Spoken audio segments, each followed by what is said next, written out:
तो आप कैसे हैं, चलते हैं आज अपने लेक्चर में। ध्यान दीजिएगा, क्लास 12 की बायोलॉजी अध्याय 1 पुष्पी पादपों में लैंगिक जनन मैं बात कर रहा था। कल मैं बात कर चुका था पुंकेसर के बारे में, पुंग के बारे में बात कर चुका था।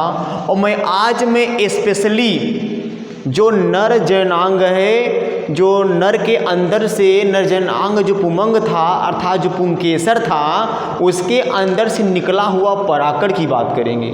जैसे मैं आपको बताया था कि यहाँ पर इस प्रकार से एक क्या था, परागकोश था। ठीक, अब यहाँ इस प्रकार से परागकोश था। तो परागकोश में जब परागकोश फटता है तो उसमें से क्या निकलते हैं, छोटे छोटे परागकण निकलते हैं। तो छोटे छोटे परागकण निकलते हैं, तो मैं उसी परागकण की बात कर रहा हूँ आपसे। ध्यान दीजिएगा, तो सभी नर जनन अंग यानी जितने भी पौधे होते हैं वो नर जनन अंग उनका क्या होता है, ये पुमंग या पुंकेसर होता है। तो पुंकेसर के अंदर दो भाग होते हैं, एक पराग फूला हुआ भाग परागकोश है और पतला जो तंतु डंठल होता है। ध्यान दीजिए, उसके अंदर पराग को कण भरे होते हैं। तो मैं वही परागकण की बात कर रहा हूँ। जो मैं ध्यान दीजिएगा, परागकण वही होता है। जैसे कि आप सरसों के साइड से आ रहे हैं, सरसों के बगल से आ रहे हैं, तो आपके शर्ट पे आपके बाल पे लग जाता है। तो मैं उसी परागकण की बात कर रहा हूँ दोस्तों। अगर आप गुड़हल के फूल पे अगर हाथ से आप ऐसे छुएंगे या टच करेंगे तो क्या होता है, आपके हाथों में लग जाता है। तो मैं उसी परागकण की बात कर रहा हूँ दोस्तों। परागकण में मैं आपको बता दूं, जैसे मान लीजिए कि ये परागकण का जो कि जैसे कि ये परागकण इस प्रकार से ऐसे होते हैं। ठीक है, हर अपने साइज में ये अलग अलग होते हैं। ये वे परागकण है।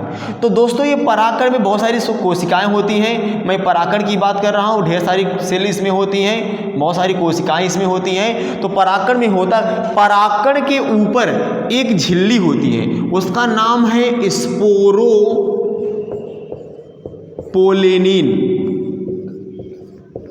स्पोरोपोलिनिन।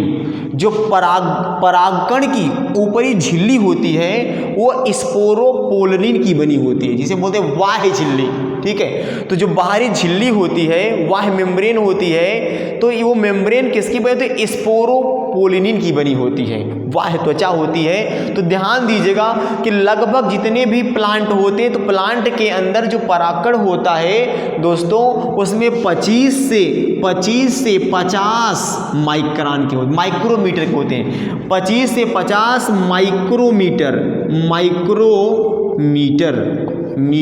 माइक्रोमीटर।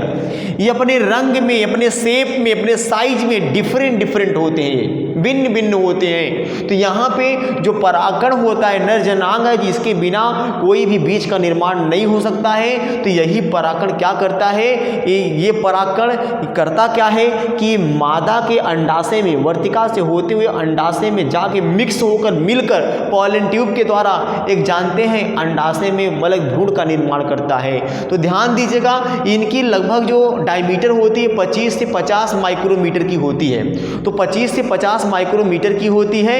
और ये जो होते हैं ये कई शेप में होते हैं। ये ऐसे भी हो सकते हैं और ये ऐसे भी हो सकते हैं और ये इस प्रकार ऐसे भी हो सकते हैं और ये ऐसे भी हो सकते हैं। जैसे कि मान लीजिए अगर कोई गोला सा हो गया, उस पर बाल, जैसे बाल नहीं जमा होता है, उसी प्रकार बाल जैसे उगे होते हैं। पूरे चौफेर से एक गेंद हो गया, गेंद में पूरा कांटा जैसा उगा होता है, तो उस चौफेर से इस प्रकार से होते हैं कौन, परागकण। तो परागकण किसका बना होता है, स्पोरोपोलिनिन का बना होता है। तो यही जो परागकण होता है, यही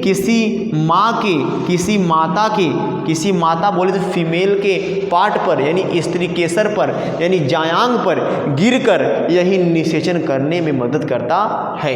तो ध्यान दीजिएगा दोस्तों, ये स्पोरोपोलिनिन का बना होता है। कई डिफरेंट टाइप के भिन्न प्रकार के होते हैं। और जो परागकण होता है ये निषेचन करने में भाग लेता है। ध्यान दीजिएगा, और ये 25 से 50 माइक्रोमीटर होते हैं। ये पाउडर लाइक होते हैं, इनसे कभी कभी किसी को इससे एलर्जी भी होती है, जिसे बोलते हैं पराग, इसे पराग भी बोलते हैं। कभी कभी लोगों को एलर्जी भी होती है, जैसे कि अगर वो, जैसे कुछ लोग धान उन काटते रहते हैं तो छींक आ जाती है, तो छींक इसी प्रकार से आती है। सरसों काट रहे हैं तो छींकते पूरा साइड खराब हो गया, तो इसी के कारण इसी परागकण जो निकलता है धुआं जैसा और निकल कर हमारे नाक में घुस जाता है और मारते धड़ाक से पूरा एकदम बेकार हो जाता है साइड पूरा, ठीक है। तो इस प्रकार से ये परागकण होता है, इस स्पोरोपोलिन का बना होता है और यही परागकण क्या करते हैं, निषेचन करने में भाग लेते हैं। मैं आपको बताया था कि जो गुलाब होता है, जो चमेली होती है, गुड़हल होता है, उसमें नर और मादा जनांग दोनों होते हैं, पर उसमें बीज नहीं बनते,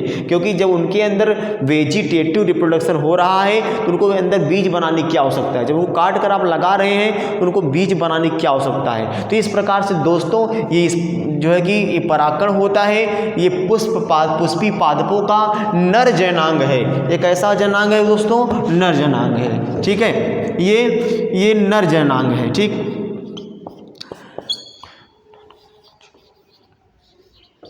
ये नर जनांग होता है, ठीक। ये परागकण जो होता है ये पुष्पों का नर जनांग होता है, ठीक है। तो भिन्न भिन्न जातियों में भिन्न भिन्न प्रकार के पाए जाते हैं दोस्तों। तो मैं इसी अपने लेक्चर को समाप्त करता हूं साथियों। नमस्कार।